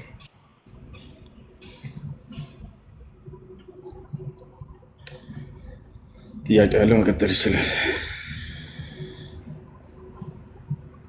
ሰላም፣ እንዴት ናችሁ? ሰላም ነው? ሰላም ነው። እንዴት ነው? ይሰማላ? ይሰማላ። እሺ፣ እኔ ጥያቄ ምንድነው? ቃል ነኝ የልጆቹ እናት የከድጃና የኢንቲሳር አንተ ሻሃዳ ሲያስካት የኔ ጥያቄ ምንድነው? አሁን እኛ መላእክታን ገብርኤል በእናንተ ጅብሪል ማርያም በእናንተ ያማልዳሉ ይሰማሉ ማለት አሁን በእኛ ያማልዳሉ ተብሎ ይታመናል። አሁን ገብርኤል በእናንተ ያማልዳል፣ መላእክታን በእናንተ ያማልዳሉ። ሌላው ደግሞ ውሻ ለምንድን ነው በእናንተ ነጃሳ የተባለው? ያ ውሻን ነጃሳ ነው ትላላችሁና ያ ለምን ሊሆን ቻለ? እሺ መላእክቶች በእኛ ጋር ያለው እምነት አሁን ያ ያለው ወይ ይሰማሉ ወይ ምድር ላይ የምንሰራውን ላ ይሄን ያደርጉ አምላክ ሲያዛቸው ጊዜ ወደ ምድር የእርሱን ትእዛዝ ለመፈጸም ይመጣሉ። ይሄ ነው ወማ ነተነዘሉ ኢላ ቢአምሪ ረቢክ አለ ጅብሪል። ምን አለ? እኛ በጌታ በአላህ ትእዛዝ ካልሆነ በስተቀር አንወርድም ብሎ ተናገረ። ስለዚህ አምላክ ሲያዛቸው ጊዜ ትእዛዝን ለመፈጸም የሚወርዱ ናቸው መላእክቶች። ወጣቸዋል። አድርጎ ያላቸውን ያደርጋሉ፣ ተው ያላቸውን ይተዋሉ። ላ ያሱን አላህ ማ አመረሁም፣ እኔ ያዘዝኳቸውን አያምፁም ብሏል። ወይፍዓሉነ ማ ዩእመሩን፣ አድርጎ የተባሉትንም ያደርጋሉ አለ። እነዚህ ናቸው መላእክት፣ ጻድቅ ናቸው፣ በፍጹም ኃጢአትን የማያደርጉ ንጹሖች፣ ለአምላክ የሚታዘዙ ናቸው። ወጣቸዋል። ምልጃ የሚባለው የሚከሰተው መቼ ነው ከተባለ የትንሣኤ ቀን ነው። ዛሬ ምድር ላይ አይደለም፣ የፍርዱ ቀን። የዛኔ ሰዎች በምድር ላይ ኑሯቸውን ጨርሰው አምላክ ያዘዛቸውን ታዘው የከለከላቸውን ተከልክለው ታዘዘም ታዘው ያመፀም አምፆ የፍርዱ ቀን በሚቀርብ ጊዜ የዛኔ መልጃ ይካሄዳል። የዛኔ የፍርዱ ቀን ሰዎች ወደ ገሃነም እንዳይሄዱ ባላቸው ኃጢአት እንዳይፈረድባቸው ይሄን አምላክ አላህ ሱብሓነሁ ወተዓላን የመለመን ስራ ማለት ነው። የዛኔ ምልጃ 5 አይነት ነው። አንደኛ ነብዩ ሰለላሁ ዐለይሂ ወሰለም ብቻቸውን የሚያደርጉት ምልጃ አለ። 3ቱ አይነቱ የእርሳቸው ነው፣ ማንም አይጋራቸውም። እርሱም ሸፋዓቱ ሰለላሁ ዐለይሂ ወሰለም ለአህሊ አልመውቂፍ ወለቲ ተሰማ بالشفاعة العظمى والشفاعة الكبرى። ነብዩ ሰለላሁ ዐለይሂ ወሰለም ለትውልድ ሁሉ የሚያደርጉት ምልጃ ነው። ለአማኝም ለካህዲውም ያማልዳሉ። ምን በማድረግ? ይሄ ምልጃ ምን አይነቱ ነው? ፍርድ እንዲጀመር የሚያደርጉት የምልጃ ስርዓት ነው። የሰው ልጆች ከቀብራቸው እንደተነሱ በአንድ ሜዳ ላይ ይቆማሉ። አላህ ሱብሓነሁ ወተዓላ ይዛኔ ሌላን ምድር ይፈጥራል። ከዚች ምድር ትፈራረሳለች። የውመ ቱበደሉ አልአርዱ ገይረ አልአርድ ወሰማዋት ወበረዙ ሊላሂ አልዋሒድ አልቀሃር ይላል። ከዚች ምድር ሌላን ምድር በምፈጥር ጊዜ እያለ ይናገራል። ሌላ ሰማያት ሌላ ምድር ይፈጠራሉ። በቅጽበት ይሄን ይፈጥራል አላህ ሱብሓነሁ ወተዓላ። የዛኔ ያቺ ምድር ምንም አይነት አባጣ ጎርባጣ ተራራ ምናምን የሌለባት ሰትለጥ ያለች ነጭ ምድር አርዱን በይዳሉ ነብዩ ሰለላሁ ዐለይሂ ወሰለም ነጭ ምድር ይፈጥራል። አላህ በዚያ ላይ ያስነሳናል፣ ይቀሰቅሰናል። ሰዎችን በዚያ ላይ ለ50 ሺህ ዓመት ያክል ይቆማሉ። ፈየቂፉነ ሊላሂ ዐዘ ወጀል ከማ ቃለ ሱብሓነሁ ወተዓላ የውመ የቁሙ ናሱ ሊረቢል ዓለሚን። ሰዎች ከቀብራቸው ተነስተው በአንድ ሜዳ ላይ ለ50 ሺህ ዓመት ያክል ይቆማሉ። ከዚህ ከጭንቅና መከራ በኋላ የሚያማልዳቸውን አካል ይፈልጋሉ። ምልጃው ምንድን ነው? ፍርድ እንዲጀመር ዘንድ የሚጠይቅ አካል ማለት ነው፣ ሌላ አይደለም። ወደ አዳም ጋር ይመጣሉ ሰዎች። አዳምና ማልደን ይሉታል፣ ፍርድ አስጀምርልን ይሉታል። አጠቃላይ የምድር ሰው ከአዳም ጀምሮ እስከ ዓለም ፍጻሜ ድረስ ያለው። ከዚያ አዳም እኔ ይሄን አልችልም ይልና ወደ ኑህ ጋር ይልካቸዋል። ኑህም ጋር ይመጣሉ፣ እኔ ይሄን አልችልም፣ ወደ አብርሃም ጋር ሄዱላቸዋል። አብርሃም ጋር ይመጣሉ፣ አብርሃም ይሄን አልችልም፣ ወደ ሙሴ ጋር ሄዱላቸዋል። መሲሁ ጋር ይመጣሉ፣ መሲሁም ይሄን አልችልም፣ ይቅርታ ሙሴ ጋር ይመጣሉ፣ ሙሴም አልችልም ብሎ ወደ መሲሁ ጋር ይልካቸዋል። መሲሁም ደግሞ ከዚያ በኋላ ወደ ነብዩ ሰለላሁ ዐለይሂ ወሰለም ይልካቸዋል። አሁን ሁላቸውም ምክንያት አላቸው። አዳም ይጠየቃል፣ ለምን አታማልድልም ሲባል ጊዜ ያ አደም አንተ አቡል በሸር خلقك الله بيده واسكنك الجنه ونفخ فيك من روحه وجعلك يعني ابا للبشريه كما قال النبي صلى الله عليه وسلم اشفع لنا الى ربك لا ترى ما نحن فيه الا ترى ما قد بلغنا فيقول ان ربي قد غضب اليوم غضبا لم يغضب قبله مثله ولن يغضب بعده مثله واني قد نهيت عن اكل تلك الشجره فاكلت نفسي نفسي نفسي اذهبوا الى غيري اذهبوا الى نوح አዳም ይጠየቃል። አዳም ሆይ ይሉታል የሰው ልጆች መጥተው አንተ አላህ መጀመሪያ የፈጠረህ ሰው መጀመሪያ ነህ። አላህ አክብሮህ በእጁ ፈጥሮሃል፣ ወደ ጀነትም አስገብቶሃል። ወአስጀደ ለከ ልመላኢካ መላእክቶች እንዲሰግዱልህ አድርጓል። ይህን ሁሉ ካሉት በኋላ ከመንፈሱም ከሩሑም ዘርቶብሃል። አላ ተራ ማ ናሕኑ ፊህ ያለንበትን ጭንቅ አታይም? አላ ተራ ማ ቀድ በለገና የደረሰብንን መከራ አታይም? እሽፋዕ ለና ኢላ ረቢክ እባክህ ወደ ጌታህ አማልደን ይሉታል። አዳም ምን ብሎ ይመልሳል? ኢነ ረቢ ቀድ ገዲበ ልየውመ ገደበን ይላል። ዛሬ ጌታዬ ከባድ ቁጣን ተቆጥቷል። ለም የግደብ ቀብለሁ ሚስላ ከዚህ በፊት እንዲህ አይነትን ከባድ ቁጣ አልተቆጣም። ወለን የግደበ ባዕደሁ ሚስላ ከዚህ በኋላም እንዲህ አይነትን ከባድ ቁጣ አይቆጣም። ወኢኒ እኔ ደግሞ ይላል ስለ ራሱ አማላጅ የማይሆንበት ምክንያት ሲገልጽ ወኢኒ ቀድ ኑሂቱ ዐን አክሊ ትልከ ሸጀረት ፈአከልት ያችን የዛፍ ፍሬ እንዳትበላ ተብዬ በመብላት ምክንያት አመፅን አድርጌያለሁኝ እና አላህ ምንም እንኳን ቢምርለት ተምሮለታል። ነገር ግን በዚያ ምክንያት ከአምላክ ፊት ቀርቤ አማላጅ ልሆን አልችልም ብሎ ይመልሳቸዋል። አያቸው አይደለ? ኢላ መን ነዝሀብ ይሉታል። ታዲያ ወደ ማን እንሂድ? ማን ያማልደን ብለው ይጠይቁታል። ኢዝሀቡ ኢላ ኑህ ወደ ኑህ ጋር ሄዱ፣ እሱ ከኔ የተሻለ ነው ይላል። ልክ እንዲህ እያስተላለፉ ይሄን የመልጃ ስርዓት ከኑህ በኋላ ወደ አብርሃም፣ ከአብርሃም በኋላ ወደ ሙሴ፣ ከሙሴ በኋላ ወደ መሲሁ ጋር ሄዱ ይላቸዋል። ሁሉም ምክንያት አላቸው። ታዲያ የመሲሁ ምክንያት ምን ሊሆን ይችላል? መሲሁ ምክንያቱ ምን ሊሆን ይችላል? ወለም የዝኩር ዘንበን መሲሁ ወንጀልን አያነሳም። ገብታችኋል አይደለ? ወንጀልን አያነሳም ማለት አልሰራም ማለት ሳይሆን አላነሳም አሉ ነብዩ ሰለላሁ ዐለይሂ ወሰለም። ታዲያ ምንድነው የሚያነሳው? በሌላ ሐዲስ ላይ ሲገልጹ ምን አሉ? መሲሁ ምን ይላቸዋል? አማልደን ይሉታል። በጠየቁት ጊዜ ምን ይላል? ወኢኒ ቀድ ዑቢድቱ ሚን ዱኒላህ ይላቸዋል። እኔ ደግሞ በምድር ላይ ስመለክ ነበር እንደ አምላክ ተደረጌ አማላጅ ልሆናቸው አልችልም ይላቸዋል። ኢላ መን ነዝሀብ ይሉታል። ወደ ማን እንሂድ? ኢዝሀቡ ኢላ ሙሐመድ ወደ ሙሐመድ ሰለላሁ ዐለይሂ ወሰለም ጋር ሂዱ ይላቸዋል። ፈየእቱነኒ አሉ ነቢ ሰለላሁ ዐለይሂ ወሰለም። የዛኔም ትውልድ ሁሉ ወደ እኔ ይመጣል አሉ። ፈየቁሉነ ሊ ለእኔም እንዲህ ይሉኛል ትውልድ ሁሉ ያ ሙሐመድ ሆይ አንተ ኸሊሉላህ አንተ አላህ ከማንም በላይ የቅርብ ወዳጅ አድርጎ የያዘ ፍጡር ነህ ይሏቸዋል። ኸሊል የሚባለው ማዕረግ ለነቢ ሰለላሁ ዐለይሂ ወሰለም የተሰጠ ነው። ከመላእክትም ከሰውም ከምንም በላይ የቅርብ ወዳጅ አድርጎ የተያዘ አካል ማለት ነው ከአላህ ዘንድ። ኢነላህ ቀድ ኢተኸዘኒ ኸሊላን ከመ ኢተኸዘ ኢብራሂመ ኸሊላ ከማ ቃለ ነቢ ሰለላሁ ዐለይሂ ወሰለም። ይህንን ማዕረጋቸውን ይጠቅሱና ያነሷቸዋል። አላህ አንተን ከማንም በላይ የቅርብ ወዳጅ አድርጎ የያዘህ ነው። ወአንተ ኻተሙል አንቢያ አንተ የነቢያት ሁሉ መደምደሚያና መጨረሻ ተደርገህ ተመርጠሃል። ወረሱሉ ረቢል ዓለሚን የዓለማቱ ጌታ አላህ የመጨረሻው ዘመን ነቢይ አድርጎ ልኮሃል።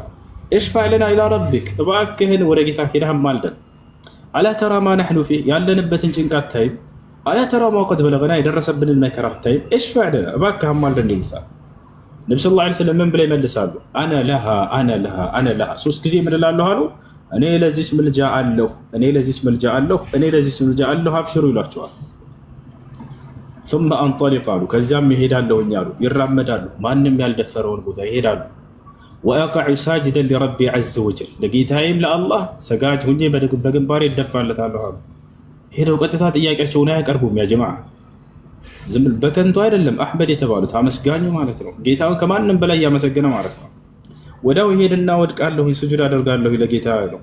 ፈየፍተሑ ላሁ ዐለየ ሚን መሐሚዲሂ ማ ለም የፍተሑ ዐለየ ሚን ቀብል አላህ ከዚህ በፊት ያላሳውቀኝን የውዳሴና የምስጋና ቃላቶችን የዛኔ ያሳውቀኛል አሉ።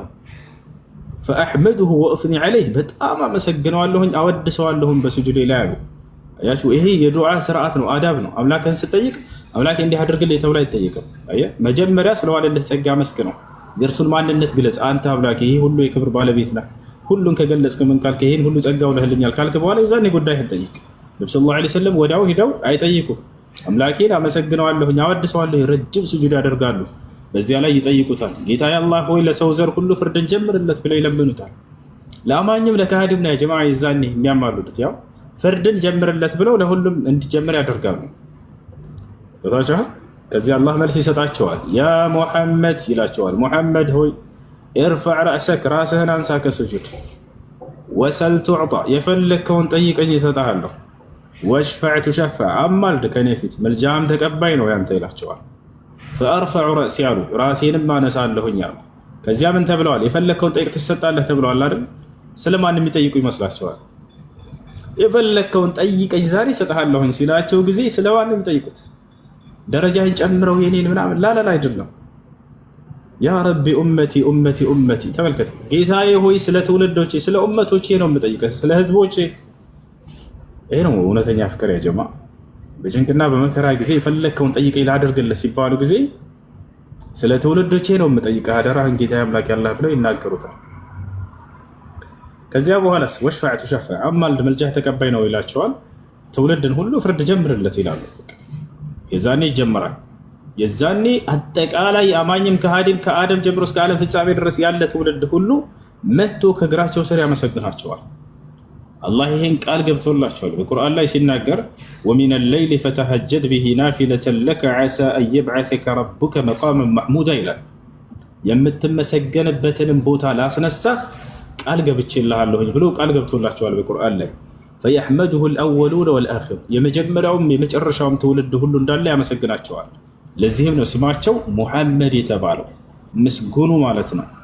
ፍጥረት ሁሉ የሚያመሰግንባቸው ቀን ስለሚመጣ ቦታቸዋል። እና ይህ የመጀመሪያው መልጃ ነው ሸፋዓቱል ዑዝማ። ይህ ከዚያ በኋላ ፍርድ ይጀመራል። ሁለተኛው የመልጃ አይነት ምንድን ነው ከተባለ ደግሞ የጀነት የተባሉ ሰዎች ወደ ጀነት ይገቡ ዘንድ ሄዶ የጀነትን በር የማስከፈት ስርዓት። ጀነት ዝም ብሎ ዘው ተብሎ የሚገባበት ዓለም አይደለም። የሆነ አካል ያስፈልጋል አይደል? የሚያስከፍተው ማን ነው? የአካል ሊሆን የሚችለው አሁንም የጀነት ሰዎች መጥተው ማንን ይጠይቃሉ? አደምን ይጠይቃሉ። እነዚህ ነቢያት የጀነት ናቸው አይደል? አደም ሲጠየቅ ጊዜ ወደ ኑህ ጋር ሂዱ ይላቸዋል ለማስከፈት። ከዚያ በኋላ ወደ ኢብራሂም ጋር ልክ እንደቀደሙ፣ ከዚያ ወደ ሙሴ ጋር፣ ከዚያ ወደ መሲሁ ጋር። መሲሁ ምን ይላል? ኢዝሃቡ ኢላ ሙሐመድን ሰለላሁ ዐለይሂ ወሰለም ወደ ነብዩ ሰለላሁ ዐለይሂ ወሰለም ጋር ሂዱ ይላል። ነብዩ ሰለላሁ ዐለይሂ ወሰለም አሁንም ምን አሉ? አቲ ኢላ ባቢል ጀና የውመል ቂያመቲ ፈአስተፍቲሕ فيقول الخازن من أنت فأقول أنا محمد فيقول أمرت ألا أفتح الجنة إلا بك يا محمد أو لأحد قبلك يا محمد يتنساي كان ودا جنة بر هيدا له يمالو النبي صلى الله عليه وسلم እኔም የገነትን በር አስከፍታታለሁ አሉ። ቃል በቃል ገነትን እኔ ነኝ የማስከፍታት ብሎ ተናግረዋል። فيقول الخازن የገነትን ጠባቂ መልአኩ ምን ይላል? من أنت ማነህ ይላል። فأقول أنا محمد أني محمد نيلو علهم فيقول رسم من ديه لال أمرت ألا أفتح الجنة لأحد قبلك يا محمد هو كأنت بفيت لمانم لأنم من دال كفت تازجي يتبكو نبران تاني لاتشوال جنة كتفترت شبك جزيان ستو يجنة تباك ملائك يتبكر ما أننا يتبكو النبي صلى الله عليه وسلم ماتو كأنت بفيت لمانم من دال كفت أملاك يزوني أنتني يتبكو لاتشوال ይህን ይከፍትላቸዋል ማለት ነው። ስለዚህ መጀመሪያ ገነት የሚገባ ማን ነው? ፈአና አወሉ መን የድኹሉሃ አሉ። መጀመሪያ ገነትን የምገባት እኔ ነኝ አሉ። ከዚያ ማን ነው ተቀጠላቸው የሚገባው? ትውልዳቸው ነው። ስለ ራሱና ስለ ትውልዱ አልተናገረም፣ በደንብ ተናግረዋል እንጂ አና አወሉ መን የድኹሉል ጀና የውመል ቂያማ የትንሣኤ ቀን መጀመሪያ ገነት የምገባው እኔ ነኝ አሉ። ስለ ትውልዳቸውስ ቃለ ነቢዩ ሰለላሁ ዐለይሂ ወሰለም ነሕኑ አልአኺሩነ አሳቢቁን ወደዚህ ዓለም በመምጣት የመጨረሻዎቹ ትውልዶች ነን፣ በቀጣዩ ዓለም ግን ቀዳሚዎቹ እኛ ነን አሉ። ከእኛ በፊት ብዙ ትውልድ አልፏል፣ እኛ የመጨረሻዎቹ ነን።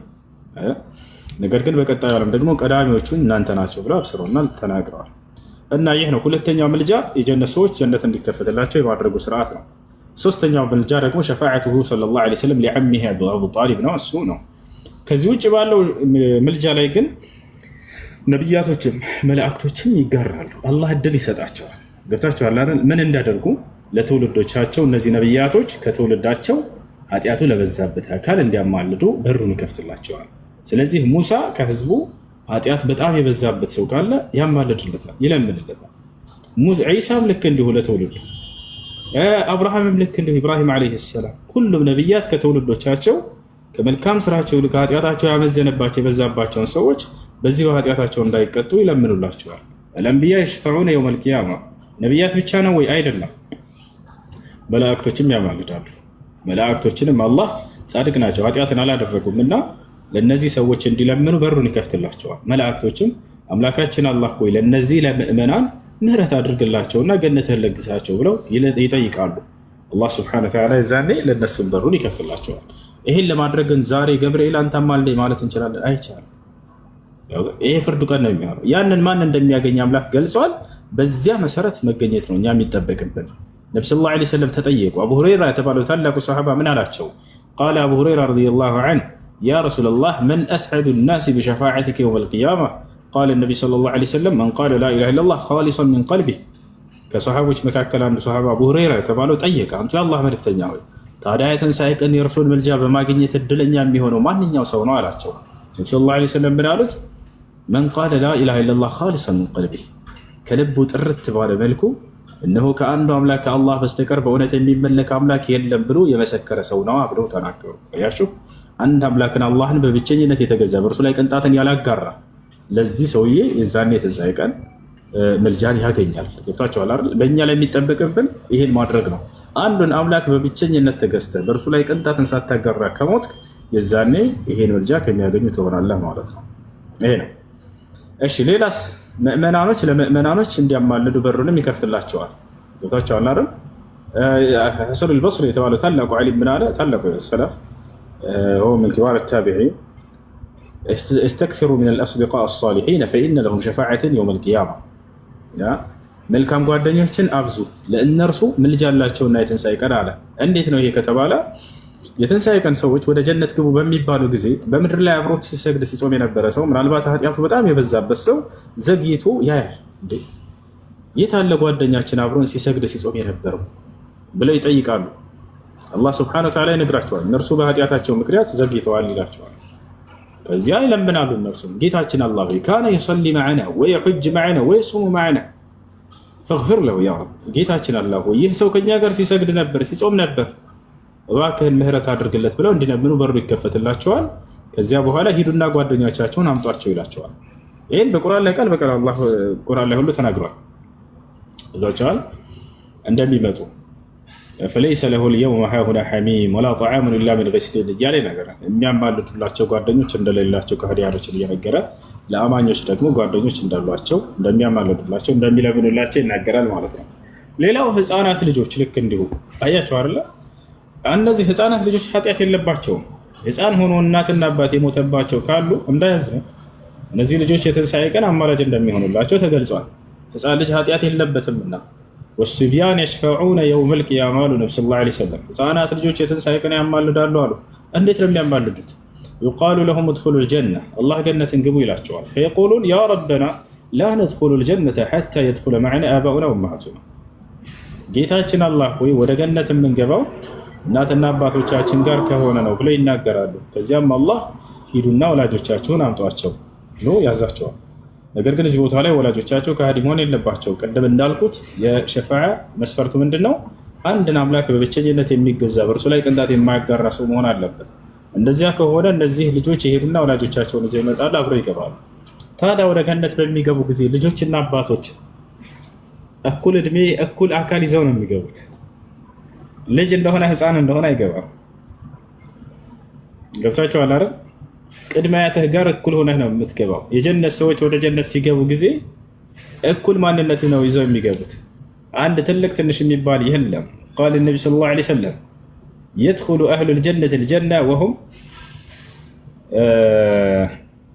60 ذراعا على طول أبيهم آدم አሉ وهم على عمر أبيهم آدم 33 أو كما قال النبي صلى الله عليه وسلم የጀነት ሰዎች ወደ ጀነት በሚገቡ ጊዜ 60 ክንድ ሆነው ይገባሉ ብለው ተናገሩ።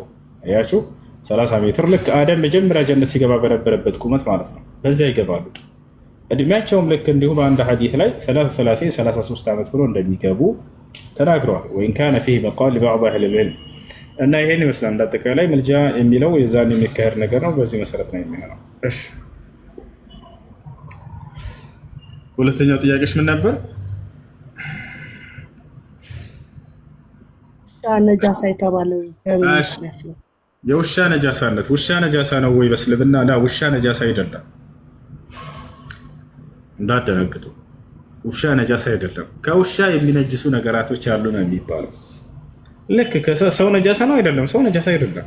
ከሰው ግን የሚነጅስ ነገር አለ የለም? አለ። ልክ እንደዛ ማለት ነው። የተለየ ነገር አይደለም።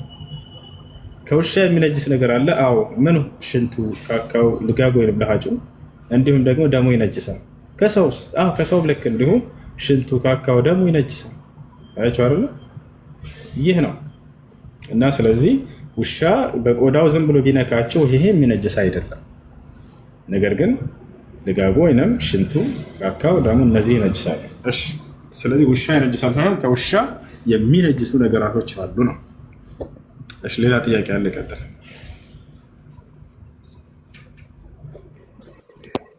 እሺ ሰላም ብያለሁ። ከጨረሳችሁ ልቀጥል? ሰላም፣ እንዴት ነው? እሺ ጠይቅ። እግዚአብሔር ይመስገን። በነገራችን ላይ መጀመሪያ ላይ ትህትናን ሳላደንቅ አላልፍም። እኔ ስለ ክርስቶስ የማምነው ስለማቅ ጥያቄ ኖሮብኝ አይደለም የገባው፣ ግን ተፈቀድክልኝ ብለህ ደቂቃ ያህል የሆነ መልእክት ላስተላልፍልህ ፈቃደኛ ነህ? እሺ እሺ፣ ቀጥል። እሺ ሁለት ምናምን በወይኑ ቤት ምናምን ጥሪ ከእፎይ ጋር ውይይት ምናምን ተብሏልና በዚህ ላይ እሺ። ብዙ ሰው ክርስቲያን የሚያስበው እኔና እፎይ እንዳልተገናኘን እንዳላወራን ነው አይደለም? አንቺም ከነዚያ ነሽ? አዎ ከእንደዛ ነኝ። ምክንያቱም ባለፈው ጥሪ ተደርጎ ነበር፣ አልመጣም፣ አይተናል። እፎይ ከኔ ጋር ከዚህ በፊት ቀርቦ ነበረ። ይህን አልሰማቸውም ሁላችሁም። ከዚያም ለተናገረው ለሞገተው ሙግት ማስረጃ አውጣና አሳይ አልኩት። ማውጣት አቅቶት ተሳድቦ ዘልፎ ሄደ። ቪዲዮ ካልደረሰሽ ፈልጊና አግኝ፣ ያላችሁ ልጆች ካላችሁ ላኩላት። እኔ ጋር እንዳልቀረበ ድራማ ይሰራል። ልክ እንዲሁ ደግሞ ሙስሊሞች ከእኔ ፊት እንዳልቀረቡ እያለ እሱም ተከታዮችም ይህን እየሰሩ በጣም አፈሉ። የብሬ ነው የምነግራቸው። ለመሆን አልቀረበም፣ በደንብ ቀርቧል። የዛሬ ዓመት ከኔ ጋር ቀርቦ ነበር ይሄ ሰውዬ። ከዚያ በኋላ አንድ ንግግር ተናገረ። ነቢዩ ሙሐመድ ሰለላሁ ዐለይሂ ወሰለም አይሻ በ9 ዓመታት ተገናኝተዋል አለ። እሺ ካልክ አምጣና ማስረጃ ሳውጣና ሳየኝ አልኩት። ይሄን ማውጣት አልቻለም። ከዚያ ምን አደረገ? እኔ ነቢዩ ሙሐመድ እንዲህ አደረጋት አላደረጋት ብሎ የራስን እንደዚህ ብልግና ቃል ተናግሮ ሄደ። ገብቷቸዋል አይደለ? ይሄን ተናግሮ ሄደ። ስለዚህ ከኔ ጋር በደንብ አድርጎ ተገናኝቷል። ማስረጃ ማውጣት አቅቶት እንደ ህፃን ልጅ እንደዚህ አስለፍልፌ ነው የሄደው። ቪዲዮ ሄዳችሁ ማየት ትችላላችሁ። ገብታችኋል። ማውጣትና መርታት ይችል ነበር ካለው ማለት ነው። የዛሬ ዓመት እኮ አይደለም። አሁን ነብዩ መሐመድ ተሳደበ ምናምን የተባለው አሁን ነውና አዳምጪ ልጨርስልሽ። ስለዚህ ይሄ ሰውዬ ተገናኘን። አንድ ሰው ከኛ ጋር ተገናኝቶ ማስረጃ ማውጣትና እንትን ማለት ሲችል ጊዜ ይሄንን ተሳርቦና ዘልፎ ከሄደ በኋላ አንድ እድል ሰጥቼዋለሁ። ያንን እድል ደርሶታል። እሱም በዚያም ላይ ቪዲዮ ሰርቷል። እርሱም ምንድን ነው? አንድ ሰው ከተሳደበ ይሄ ሰውዬና ከዘለፈ ምን ካለ በቃ ችግር የለውም፣ ጥያቄ ያለኝ በእስልምና ላይ ያልተመለሱልኝ እያለ ይፎክራል ብዙ ጊዜ። ልክ እንዲሁ ተከታዮችም እንደዛ እያሉ እየፎከሩ ነው፣ እስልምና አልመለሱለትም እያሉ። ኦኬ፣ ለዚህ ከሆነ ደግሞ ጥያቄዎችህን አምጣና ጠይቀን፣ ችግር የለውም። ለዚህ ግን አንተ ጋር ተገናኝቶ እንትን ለማለት ተሳድበ ዘልፈክ ሂደሃል። ከዚህ በኋላ ደቂቃ ሰተን ቁጭ ብለን እንዲሳደብ ከሆነ አያስኬድም። ገብታችኋል አይደለ? ስለዚህ ከኔ ጋር አልተገናኘም የሚለው ስህተት ነው። በደንብ አድርጎ ተገናኝቷል። ማስረጃ እንደሌለው አሳይቸው ተሳድቦ እስኪሄድ ድረስ ቪዲዮ ተለቆላቸዋል። ነገር ግን ከዚያ በኋላ እድል ሰጠሁት መጥቶ እንዲጠይቅ። ማንኛውም ጥያቄዎች ካሉ ሀምጣና ጠይቅ፣ ችግር የለውም ማለት። እሺ ጠይቃለሁኝ፣ ነገር ግን በመጣዛ ሚዩት ልታደርገኝ ነው እያለ ቪዲዮ ሰርቷል። እንደፈለክ ሚዩት ልታደርገኝ ነው እያለ ቪዲዮ ሰርቷል። እኔ ደርሶኛል ይሄ ቪዲዮ፣ ሰዎች ፖስት ልከውልኛል።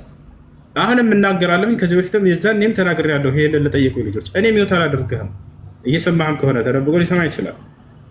እኔ ሚዩት አላደርግህም ስትሳደብ ጊዜ ብቻ ካልሆነ በስተቀር የሌለውን እዘልፋለሁ ካላልክ በስተቀር ያለውን ሐዲስ አንተ አይደለህም። አንተ ከኔ ዘንድ እንደማንኛዎቹም ናቸው። ገብታችኋል አይደለ? ተሳድበው እንደሄዱ ልጆች ነው። እሱም ገብተው እዚህ ተሳድበው ይሄዳሉ አይደለ? ሌላ አዲስ ነገር አይደለም።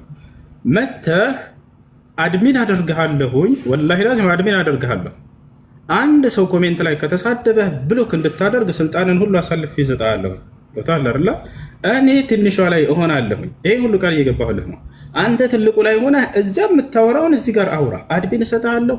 የፈለግከውን ብሎክ ታደርጋለህ፣ የፈለግከውን ሚዩት ታደርጋለህ። አይ ኮሜንት ዝጋልኝ ካልክ እዘጋልሃለሁ። ብቻ አንተ የምታወራውን መተህ እዚህ አውራ፣ ችግር የለው። ያው ይሄን አድርሱለት። ከዚህ በፊት መተው ልጆች ጠይቀው እሺ እናደርሳለን ይመጣል ብለው ቀርቷል። ገብቶሃል አይደለ? ስለዚህ አሁንም ይሄ አድርሱለት፣ እጠብቀዋለሁኝ።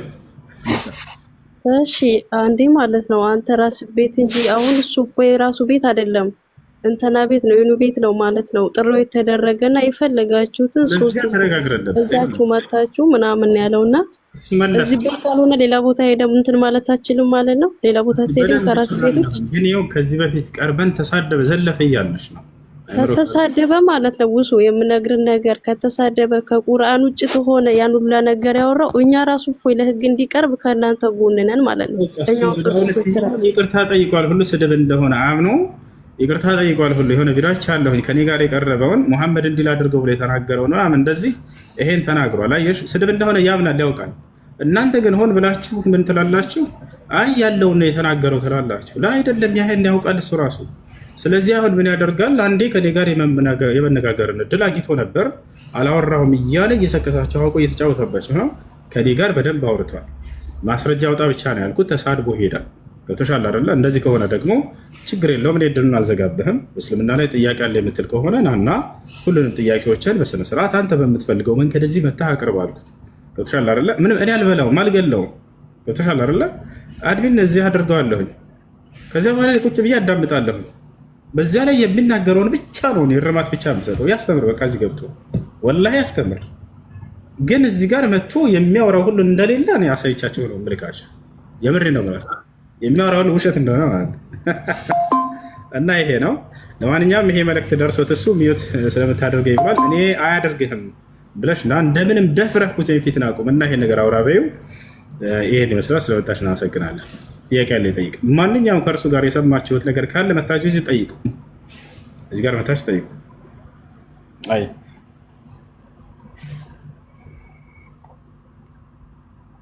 እሺ፣ ጥያቄ ያለ ይጠይቅ። ጠይቅ። ሰላም አለይኩም ወሱ። ወአለይኩም ሰላም ወራህመቱላሂ ወበረካቱ። እሺ ነኝ አወቀኝ። ኦኬ እሺ፣ ሰላም ነው። ከአንተ ጋር እንትን ከማለት በፊት አሁን ባልከው ላይ እሱ ራሱ አምኗል እኮ ከዚህ በፊት ከአንተ ጋር መነጋገሩ አምኗል። እና ማስተባበያ ምን አድርጎ ነው ያቀረበው? ያየሁት ቪዲዮ ላይ የዛኔ እውቀት አልነበረኝም ገና መጀመሪያ ነበር ምናምን አይነት ነገር ማስተባበያ አቅርቦ ነበር። እሱም ቪዲዮ አይቻለሁ። እና እንኳን አንቺ እሱም አምኗል ላትፈልጌ ነው ለህቴ። እና ወደ ራሴ ጥያቄ ስመጣ እንትን ጀምራለሁ ማለት ጾም ሻወር ወስጄ ጀምራለሁ። መስገድ አልጀመርኩም። ያው ትንሽ ቤተሰብ የሆነ ጉዳይ ላይ ብቻ የሆነ ሀዘን ቤቴ ነገር ላይ ነኝና ወከባ ስራ አለ። ብዙ ሰው አይን ውስጥ ልገባ እችላለሁ። መውጣት የማልችልበት ሁኔታ ውስጥ ነው። ይሄ ከምን አንጻር ነው የሚል ነገር አለ። እሺ በቻልከው አቅም ፈተቁላህ መስተጣዕቱም ይላል። አንድ እስልምና ከተቀበላችሁ በኋላ በቻላችሁት አቅም የአላህን ትእዛዝ ትጠብቃላችሁ፣ ትሰራላችሁ። በእናንተ ላይ አደጋ የሚፈጥርባችሁ ከሆነ ብትታዩ ቤተሰብ ምናምን እንደዚህ ተደብቃችሁ ቤት ውስጥ ክላስ እነሱ ወጣ በሚሉበት ጊዜ ሶላቶቻችሁን ሰብሰብ አድርጋችሁ በአንድ መስከር ትችላላችሁ። ነገራቶች እስኪመቻቸው ድረስ ችግር የለም እና ይሄን እሺ